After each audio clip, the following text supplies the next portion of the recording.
So, we're going to go through 3 more kings of Judah. Technically, this is the period of the divided monarchy, but the northern kingdom has ceased to exist because it was sacked and destroyed by the Assyrians. In the previous lesson, we learned about how the Assyrians almost destroyed Judah, but they didn't. Today, we're not going to look at any more new prophets. We're just going to be looking at a couple passages out of 2 Kings and 2 Chronicles. And so we have 2 overlapping accounts of the same things, with Josiah especially, and actually Manasseh as well. There is bonus material in the Chronicles account that doesn't come across in the Kings account. So this is one of those places where you get a fleshed out version of it in the Chronicles when you combine it with the Kings. What was the title for today's lesson? This is Manasseh, Amon, and Josiah. Next week, we'll look at the fall of Jerusalem, which ends the kingdom of Judah as they knew it. And then in a couple weeks, we'll look at the exile, which is while the people from Judah are in Babylon. And then we have Easter Sunday, and when we come back, it's very fitting because we'll return from Easter and we'll be studying the return. So things will start accelerating here a little bit towards the end. All right, so let's look at Manasseh, Amon, and Josiah. So they're southern kingdom kings, and capital city is going to be Jerusalem for all 3 of them. It's never shifted.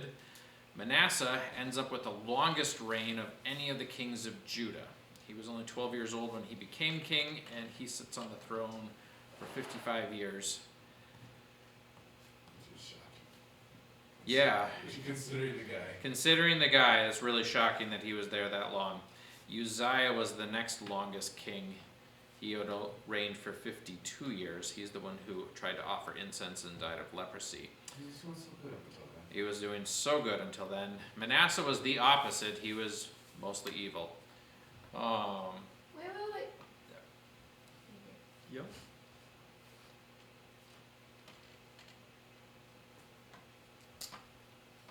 Now we're good? No. Okay. So if he's the longest in the southern kingdom, I'm assuming he's the longest in the northern too. Yeah, the longest of any of the 42 kings and queens. So, yeah, because the northern kingdom kings, they just didn't last nearly as long. But a couple in the south lasted a really long time. So Manasseh's son Amon only reigns for 2 years. He becomes king at 22 and lasts just long enough to be noted. He actually gets hardly any verses of any of the kings. I think he gets like 3 verses in 2 Kings and 4 or 5 verses in 2 Chronicles, and that is all we know of him. But he was the father of Josiah. And Josiah is known as the last righteous king of the south.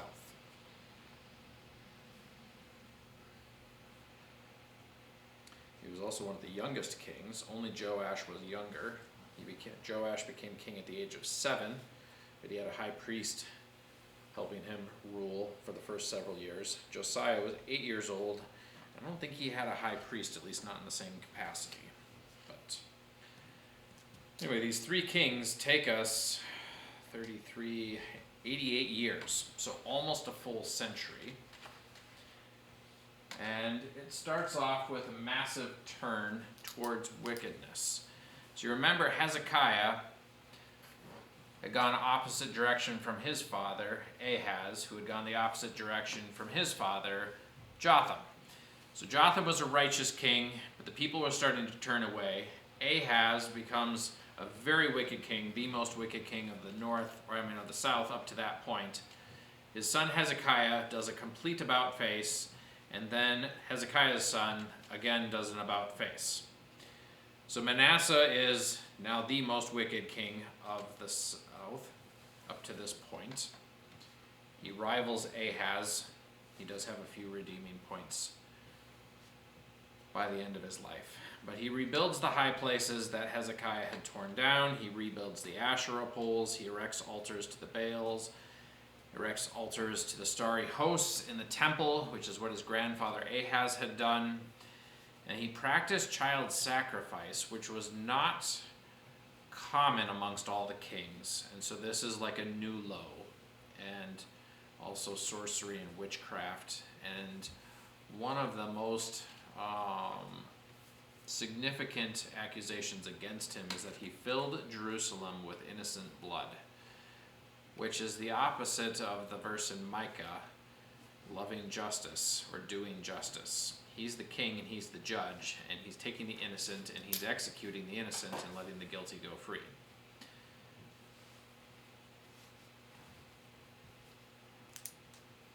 So Manasseh takes Judah down a really bad path, and this is a big problem for the kingdom because he reigns for so long.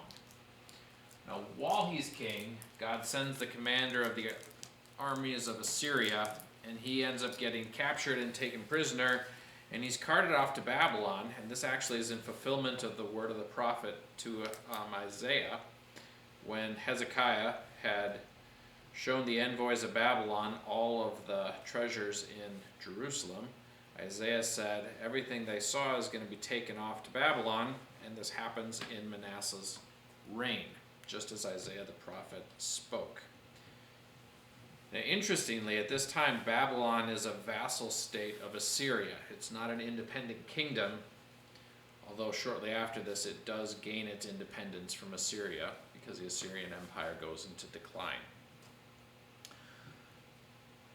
Manasseh does something that actually makes him very similar to Ahab. You remember Ahab was the most wicked king of the north, and he had lots of run-ins with Elijah and Elisha. Ahab humbled himself, though, and God relented in bringing a judgment against him and his household, and didn't do it in Ahab's day.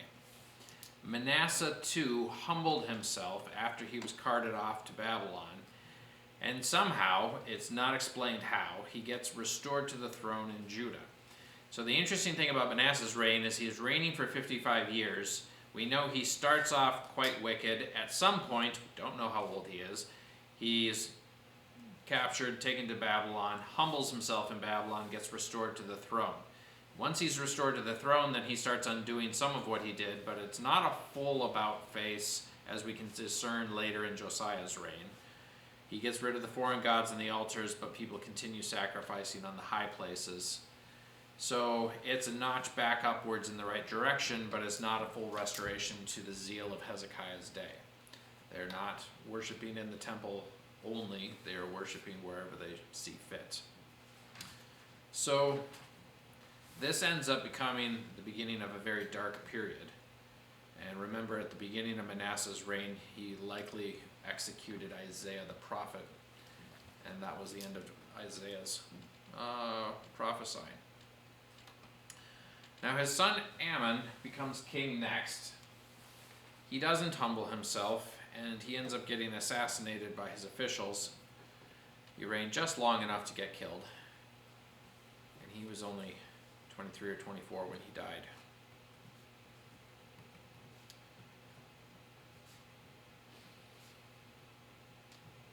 The assassins don't survive, so the people rose up against his assassins and executed those who plotted against him. And then they place his son on the throne. And so we're already jumping forward to Josiah.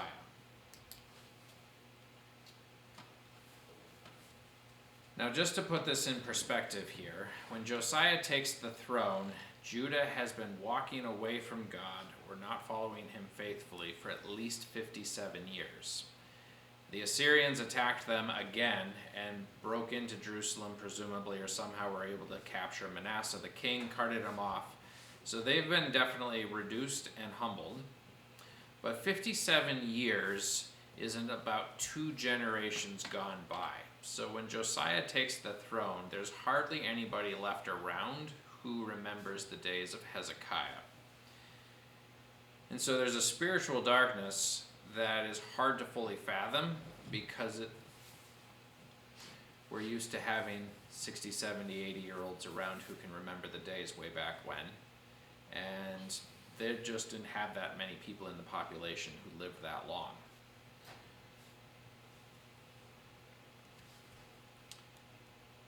So in the 12th year of his reign, he begins to purge Judah. This is when he gets to be 20 years old.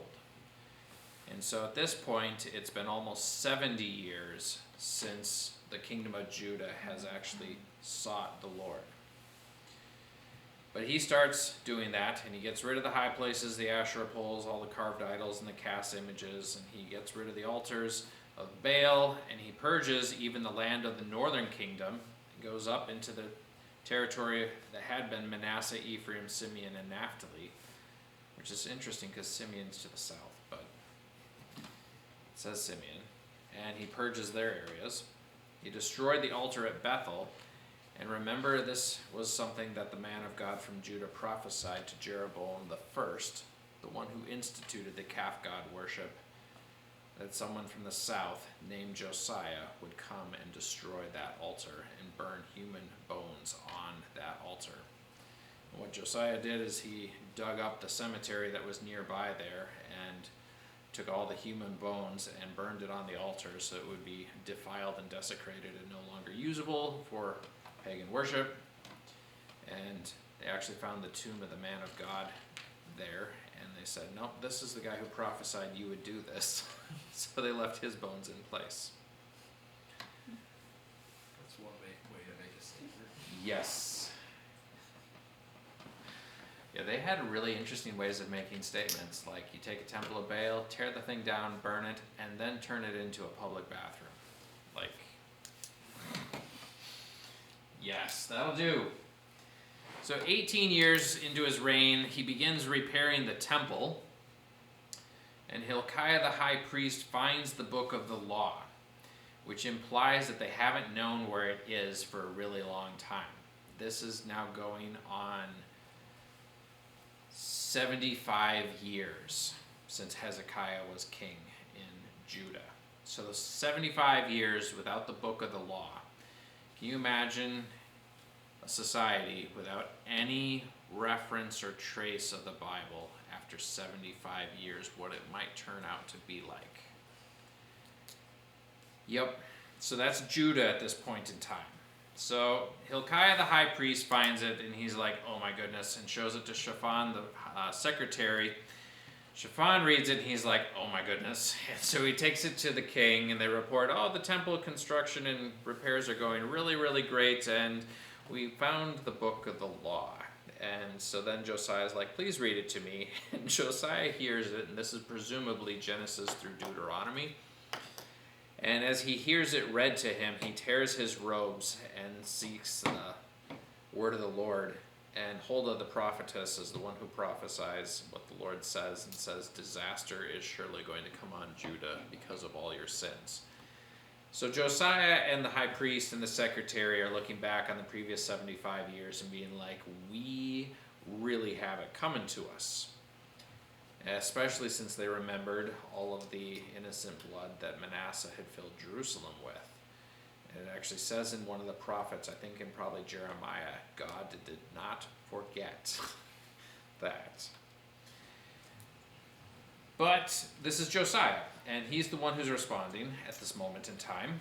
And so he says, it is time to celebrate the Passover. So we are going to celebrate the Passover.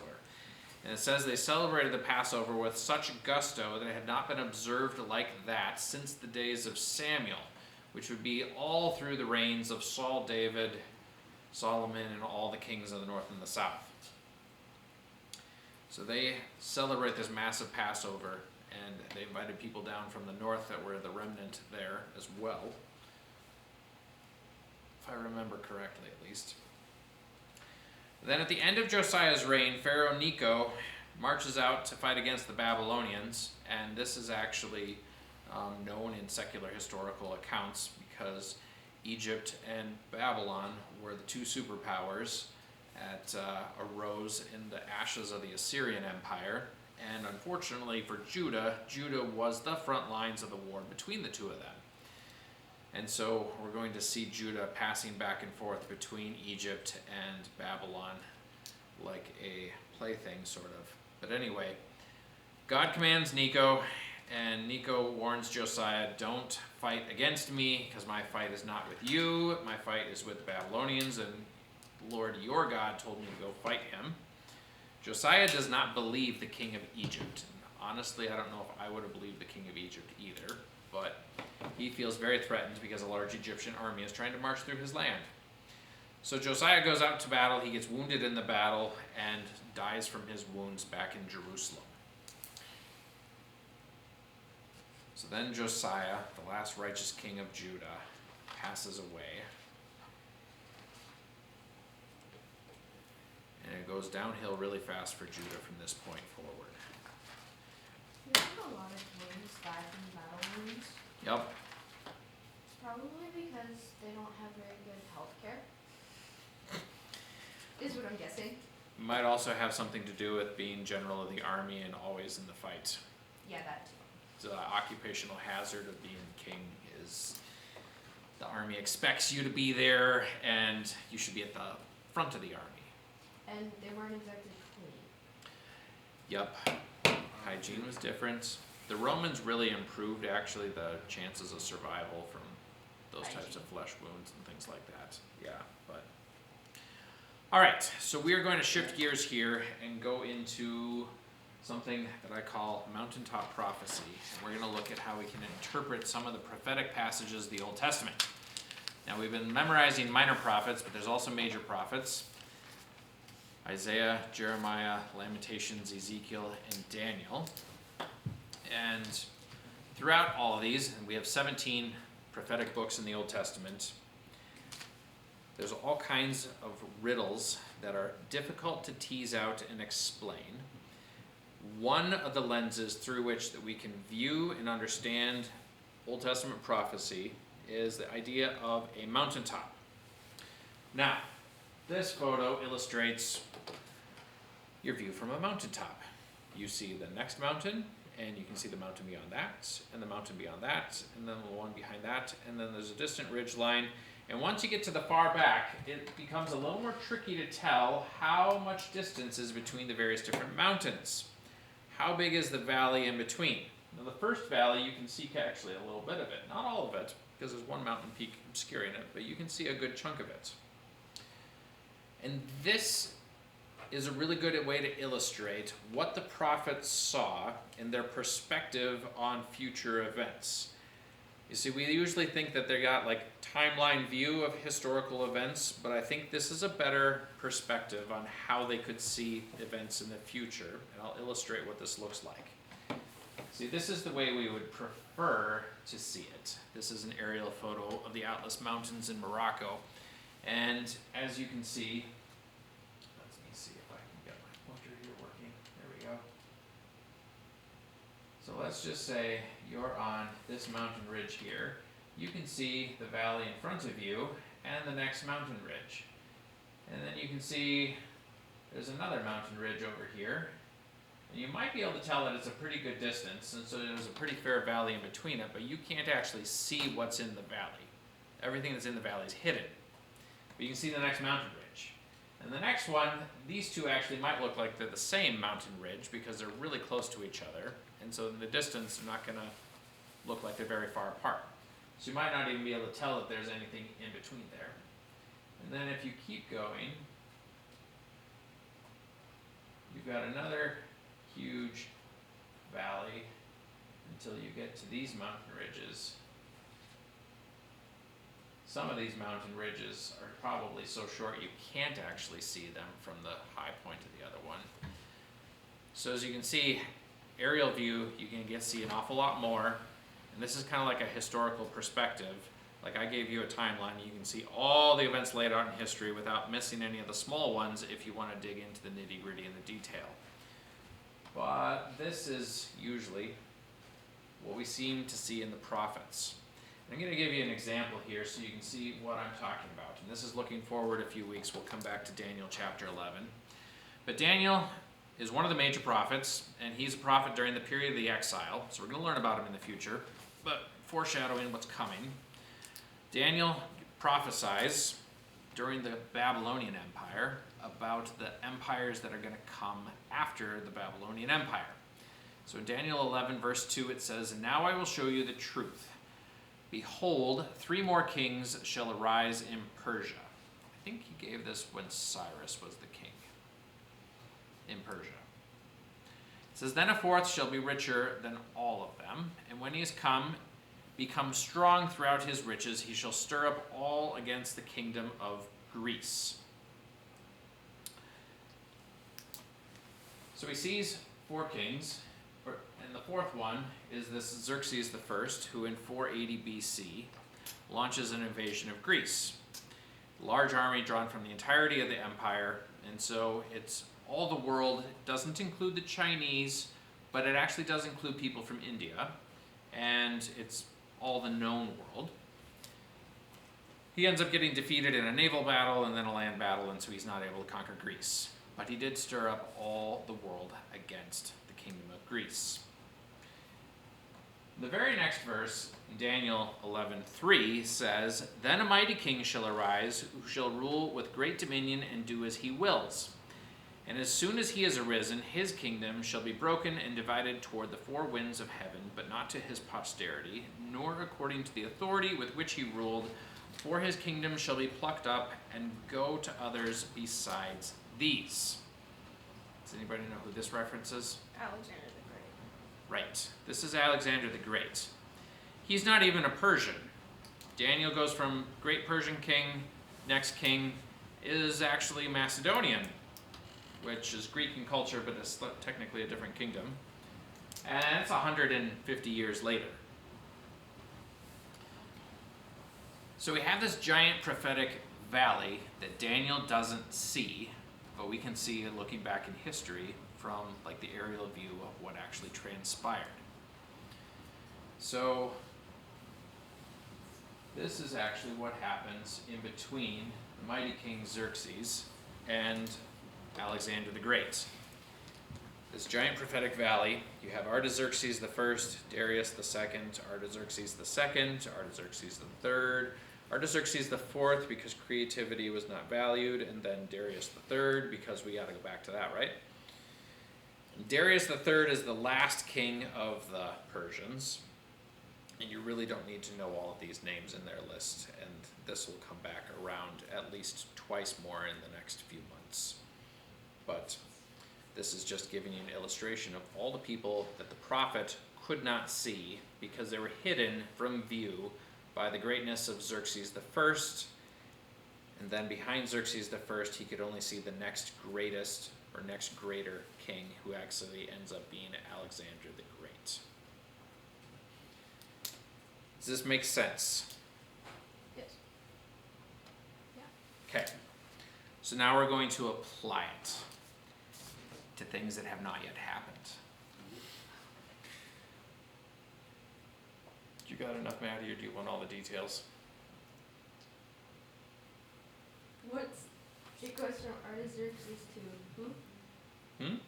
Alexander the Great? Yeah.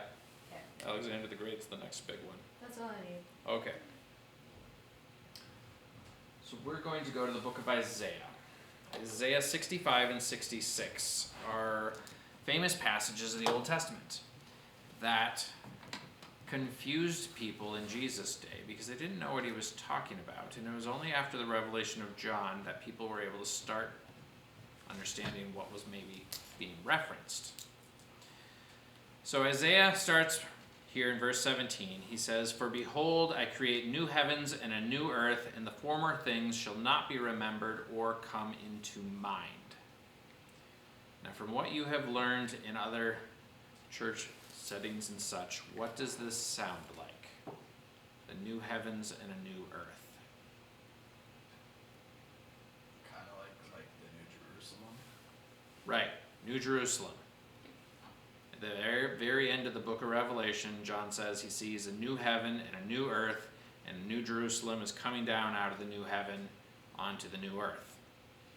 So those two passages connect together really, really nicely. Okay? Does anybody remember how the New Jerusalem is explained and described at all? Never read it. We haven't gotten to Revelation yet. You're right, we haven't gotten there yet. Cities of gold. City of Gold.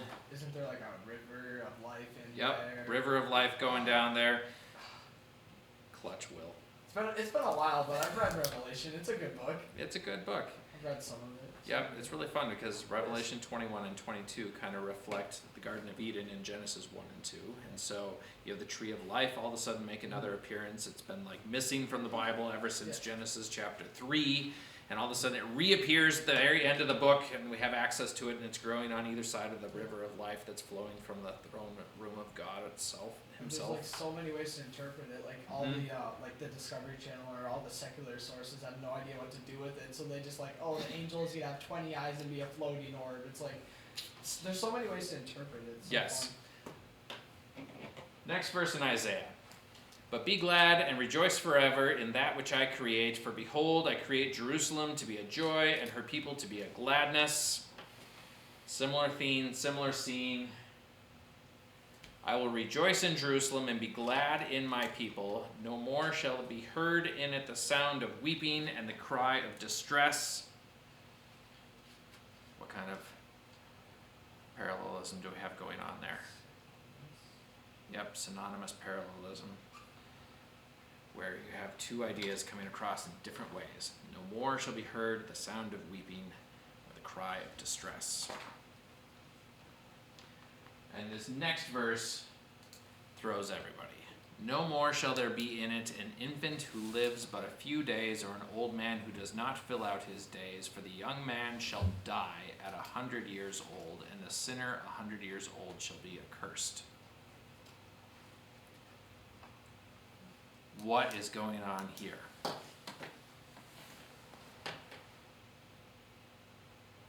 we know yet?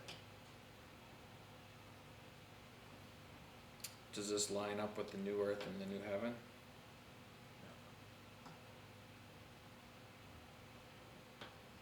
So, we have a pretty good healthcare system today, but we do still have some infants that die, right? So it's not today. Pretty good society if it's young men dying at 100 years old. What does that sound like?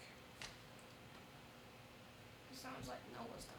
Noah's time, because Noah was like 600 years old when he enters the ark after having built it, and he lives to the age of 950. And his grandfather was knotted at the young age of 365.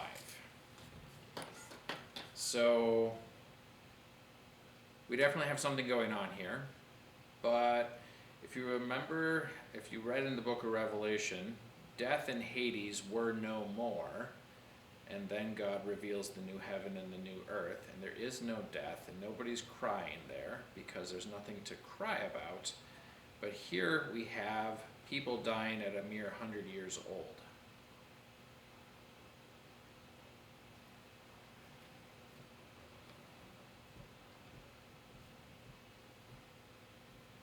There must be something after us. There's something in between. Greater than what we presently experience, but not quite the new Jerusalem, the new heaven, and the new earth. Oftentimes this verse is applied to the millennium. Has anybody heard of the millennium? Nope. Yep, back there. All right, so the millennium is the 1,000-year reign of Christ that is referenced in Revelation 20.